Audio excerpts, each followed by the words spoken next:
and just whips him. Slashed away by Kohli. भारतीय test cricket team के कप्तान विराट कोहली ने कप्तानी से दस्तबरदार होने का ऐलान कर दिया।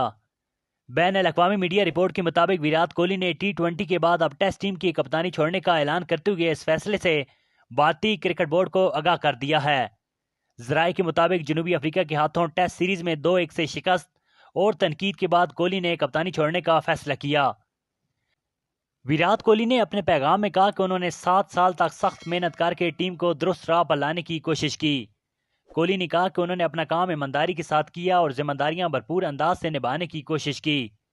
विराट कोहली ने भरोसा करने पर भारतीय क्रिकेट बोर्ड का शुक्रिया अदा करते हुए कहा कि तवील अरसे तक अपने मुल्क की नुमाइंदगी और क़यादत करना मेरे लिए एजाज़ की बात है।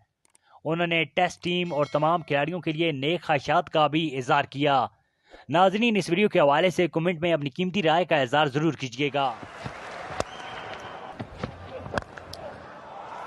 He's looking at that off stump.